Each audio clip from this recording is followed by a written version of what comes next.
Olá, meus queridos, tudo bem? Como vocês estão? Estudando bastante, cumprindo todas as tarefas? Vamos ver aí, tem alunos que não me mandaram atividade ainda. Lembrem-se que 5 pontos na média de cada disciplina são as atividades online, então não deixem acumular, por favor, tá bom?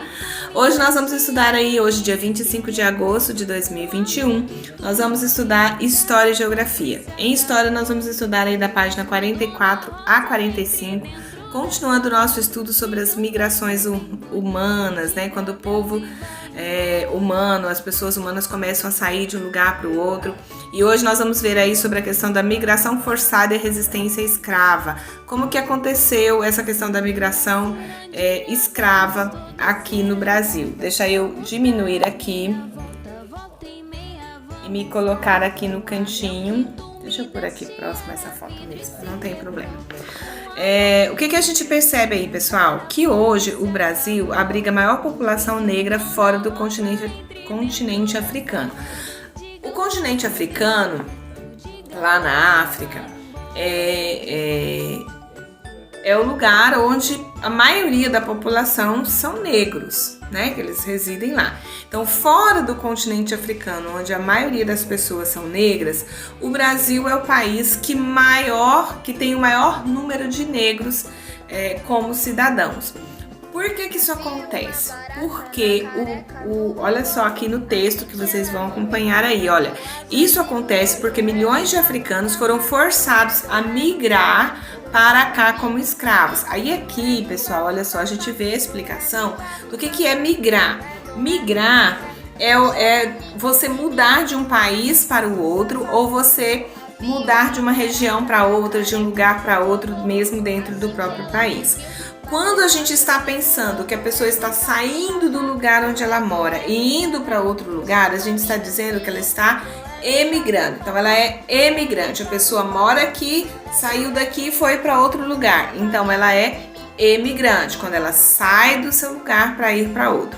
Quando ela chega a um lugar, ela se estabelece naquele lugar. Então, disse que naquele lugar que ela chegou, ela é um imigrante, ou seja, ela veio de outro lugar.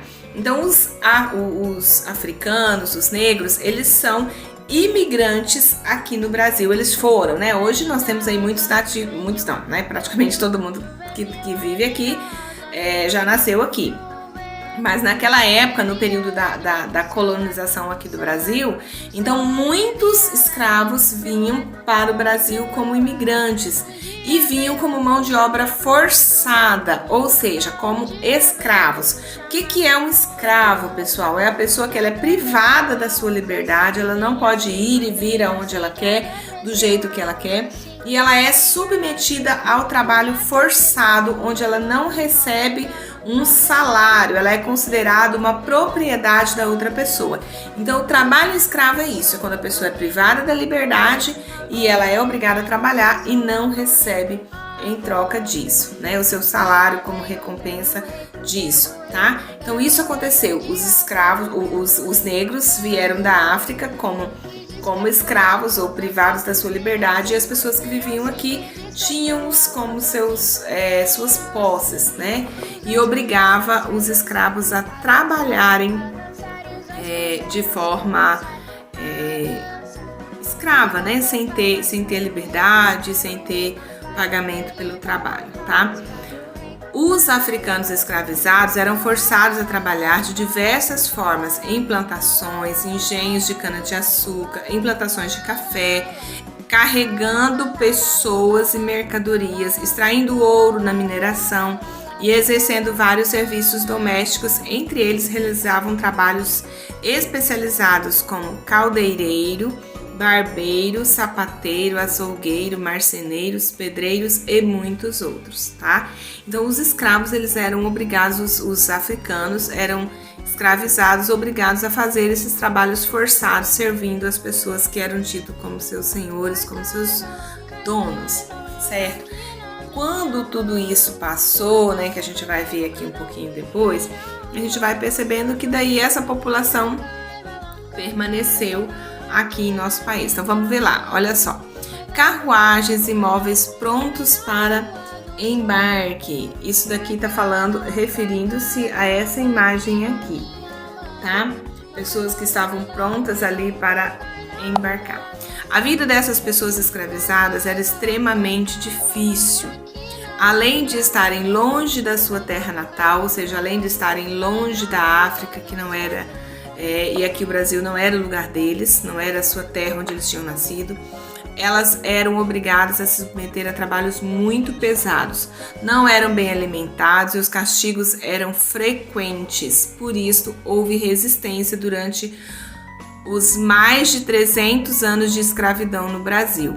Essa resistência se manifestava de diferentes formas, como rebeliões, revoltas e fugas. É claro, né, pessoal, como eles eram privados da sua liberdade, eram obrigados a trabalhar de forma forçada e sem ter a recompensa disso, é claro que eles se rebelavam porque eles eram seres humanos, eles são seres humanos, né? E às vezes as pessoas os donos tinham aquela ideia de que eles tinham obrigação de se submeter. Então, dessas revoltas, dessas rebeliões, dessas fugas, né? Vieram aí, muitas fugiam e se abrigavam nos quilombos, que eram chamados de quilombolas.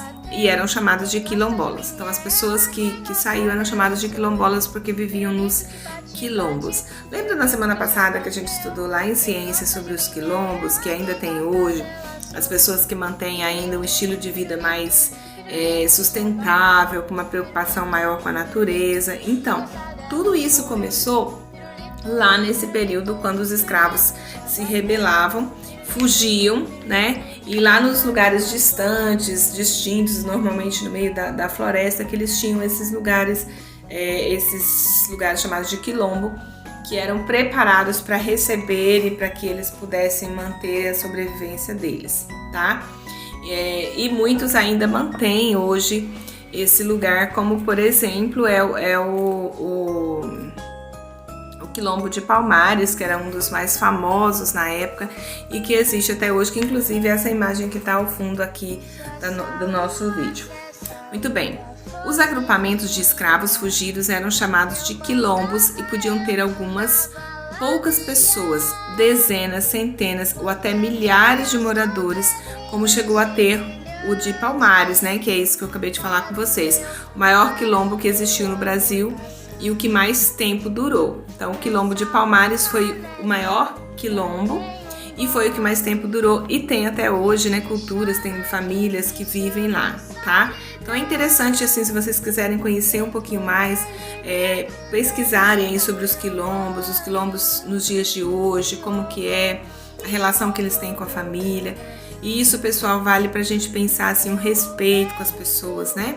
Porque naquela época as pessoas se achavam donas, né, umas das outras e escravizavam e maltratavam e judiavam como se a cor da pele fosse a diferença para um ser superior ao outro. E a gente sabe que não é assim, né? Então que a gente aprenda com essa parte triste aí da nossa história, para a gente aprender a valorizar as pessoas, a saber que cada um tem as suas qualidades, que não importa a cor da nossa pele, não importa a forma do nosso cabelo, as nossas estruturas físicas, somos todos seres humanos e a gente precisa aprender a respeitar uns aos outros, a valorizar uns aos outros, entendendo que cada um de nós temos as nossas qualidades, temos também os nossos defeitos, mas a gente precisa aprender a respeitar uns aos outros. Então que essa parte triste da nossa história sirva como lição pra gente, para aprender a cuidar mais uns dos outros, tá bom? Vamos lá, vamos dar sequência aqui agora na página 45. Então, pessoal, aqui nós vamos ver um pouquinho aí sobre os quilombos que existiam no Brasil e que muitos ainda existem hoje. Então, o que a gente percebe? Como vem o nosso texto aí no comecinho, que grande parte dos escravizados que fugiam para Palmares e para outros quilombos do Nordeste, se você olhar aqui, ó, Alagoas, Palmares, então aqui, ó, o quilombo do Palmares, que era mais ou menos aqui nessa região. Então, assim, grande parte das pessoas, né, dos escravos que fugiam lá no Nordeste, que iam para o Palmares ou para outros, eles eram obrigados a trabalhar na produção na produção de cana-de-açúcar. Já em Minas Gerais, como a gente vê aqui nessa parte aqui, ó, todos esses quilombos aqui, a maioria eram obrigados a trabalhar na mineração, né, na extração de minérios, na extração de ouro. Por exemplo, se a gente viajar e conhecer lá cidades históricas de Minas Gerais, como por exemplo Ouro Preto, a gente vai ver, tem os lugares que a gente visita, né, que tem as minas. Tem uma mina, por exemplo, lá, que ela entra numa parte lá da cidade e ela vai. Ela chega até embaixo da praça central lá da cidade de Ouro Preto. Então, assim, era muito grande e o trabalho forçado, então era bem difícil, tá? O que a gente precisa pensar? Como que essas pessoas viviam, né? Imagina só o sofrimento que era para elas e como que a gente pode hoje valorizar uns aos outros e até reconhecer o trabalho de cada um, tá? Vocês vão poder olhar aqui direitinho e ver aí vários quilombos que existiam e muitos deles que ainda existem hoje. Eu quero que vocês observem aí na questão 1, o que eram os quilombos e quilombolas. Então você vai dizer o que eram os quilombos e o que eram os quilombolas. Na questão 2, contorne no mapa o quilombo de Palmares, que eu até já fiz isso dali, né? Então você vai lá no mapa, vai contornar o quilombo de Palmares. Com a ajuda do professor, observe novamente o mapa e responda: existem quilombos no estado em que você vive? Caso afirmativo, cite 3 exemplos. Acha aí no mapa nosso estado de Rondônia. Onde fica o nosso estado de Rondônia? Muito bem, se você olhar bem, deixa eu limpar aqui, né? Olha só, aqui é o estado de Rondônia. Tem algum quilombo no estado de Rondônia? Não tem. Então você vai responder aqui que não tem, tá bom? O quilombo dos Palmares teve um líder muito importante chamado Zumbi. Ele foi o último líder desse quilombo e até hoje é considerado um símbolo da luta contra a escravidão. No entanto, apesar dos esforços de líderes como ele para extinguir o trabalho escravo, ex-escravizados e seus descendentes não receberam ajuda do governo para se reintegrarem como cidadãos à sociedade brasileira. Ainda hoje, muitas comunidades remanescentes dos quilombos lutam pelo direito à terra e pelo reconhecimento de seus ancestrais. Então, pessoal, o que vocês vão observar? Quando foi o final da escravidão, que aí foi obrigado, né, a dar a liberdade para todas as pessoas que eram escravas, deixou livre. Só que assim, muitos desses escravos, eles saíram sem ter sustento, sem ter o que fazer. E aí, às vezes, até voltavam para as fazendas porque não tinha trabalho, não tinha estudo, não receberam estrutura de continuação do desenvolvimento. Então, assim, é uma população que sofreu muito e que até hoje muitos ainda sofrem, tá? Então, serve para a gente parar e pensar um pouquinho. Olha só, com a ajuda de um familiar, faça uma pesquisa sobre a luta das comunidades quilombolas pela posse das terras. Então, você vai pesquisar aí se ainda hoje tem essas lutas e como que isso funciona, tá? Acima de tudo, o que eu quero que vocês pensem com esse conteúdo é isso. Essa parte triste da história e que nós podemos fazer a diferença. Nós podemos aprender a valorizar as pessoas. Muitas vezes a gente tem pessoas que discriminam umas às outras por causa da cor de sua pele, da forma como é o seu cabelo, né? Discriminam pela forma de trabalho que a pessoa tem. Então a gente precisa parar e pensar no nosso comportamento em relação ao nosso próximo, entender que todo ser humano é nosso próximo, que a gente tem que respeitar e valorizar e reconhecer o valor e as diferenças de cada um, tá bom? Vamos lá então para geografia. Muito bem, aqui em geografia nós vamos estudar hoje aí na página 36, dando início ao capítulo 4, estudando sobre a vegetação. Nós estudamos na página anterior sobre a orientação, no capítulo anterior sobre as paisagens e a orientação. Hoje nós vamos começar estudando sobre a vegetação. O que é isso, professora? O que é vegetação? Tudo que se refere ao verde, à natureza, né? Então vamos pensar aí, as plantas, os vegetais. As plantas em sua rica diversidade estão por toda a parte e formam um conjunto de áreas verdes que se chamam vegetação. Então a vegetação é o conjunto de áreas verdes, de plantas. Elas são importantes elementos das paisagens do planeta Terra. Você já notou como as formas e as cores da vegetação caracterizam a paisagem? Uma paisagem que não tem uma vegetação verde, fica uma paisagem sem vida, não é verdade? Então, assim, a vegetação ela é fundamental e a gente vai ver mais pra frente que ela é importante não apenas pela paisagem em si, pela aparência, mas também ela influencia no clima. Ela é fundamental para a produção de oxigênio, que é fundamental para a nossa existência humana. Se não tivesse vegetação, a gente não teria oxigênio, né? Para a gente respirar, para a gente permanecer vivo. Então, a vegetação é algo fundamental no nosso planeta que a gente deve preservar e cuidar. E nesse capítulo a gente vai estudar um pouquinho mais aprofundado aí sobre a vegetação. Vamos pensar um pouco mais sobre isso? Leia o texto abaixo. Olha só, eu vou ler aqui no livro que facilita para mim. Entre o aqui e o ali foram morros, riachos e muitas árvores. A paisagem de uma pequena mata transformou-se numa gigantesca floresta. Demoramos a descobrir que estávamos perdidos e quanto mais caminhávamos, mais desorientados ficávamos.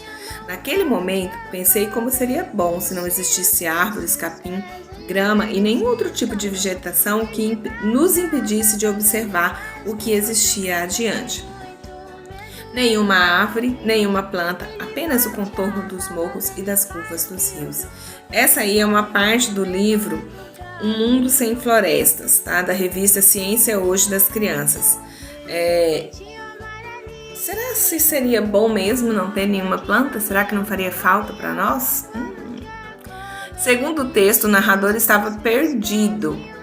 Que elementos da paisagem dificultou a caminhada e a chegada ao seu destino? Quais são os elementos da paisagem? Lembra que a gente estudou no capítulo anterior que paisagem é tudo aquilo que os nossos olhos podem ver, certo? Que os nossos sentidos podem perceber, não apenas os nossos olhos podem ver, mas assim o que a gente consegue sentir o cheiro, o que a gente consegue ouvir, tudo isso, o que a gente consegue pegar, tudo isso está relacionado à paisagem. Nesse texto aqui, quais são os elementos da paisagem que estavam dificultando a caminhada destes aí que estavam perdidos lá na floresta? Como estava perdido, o narrador desejou que esse elemento não existisse. Em sua opinião, conhecer suas características poderia ajudar o narrador a se localizar? Por quê? Olha só, se o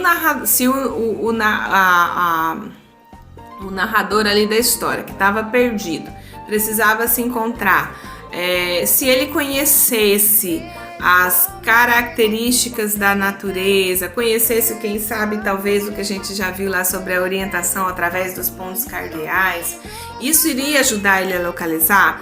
O que você acha e por que você acha, tá? Então, pensando aí, isso aqui hoje é só pra gente trazer aí uma abertura desse tema, né, sobre vegetação. E aí, como a gente falou lá em história sobre a migração, sobre o começo, o trabalho escravo, quer dizer, essa parte da vegetação foi extremamente mudada aqui em nosso país depois desse período, né, de migrações, de tomada, né, que veio aí a civilização, que foi bom por um lado, mas que por outro acabou denegrindo muito também a natureza e tirando parte daquilo que é essencial para a nossa vida, tá bom? Vamos pensar bastante sobre isso, respondendo aí, conhecendo um pouco mais e a partir né, das próximas aulas a gente vai ver um pouquinho mais sobre a vegetação, por exemplo, diferentes formações da vegetação natural. Será que tem lugares que tem um tipo de vegetação, outro lugar tem de outro? Como que funciona isso? É o que a gente vai ver nas próximas aulas aqui de geografia, tá bom? Estudem bastante, leiam bastante, treinem bastante, pratiquem bastante, porque quanto mais pratica, melhor fica, tá bom? Beijo no coração de vocês, fiquem com Deus, até amanhã.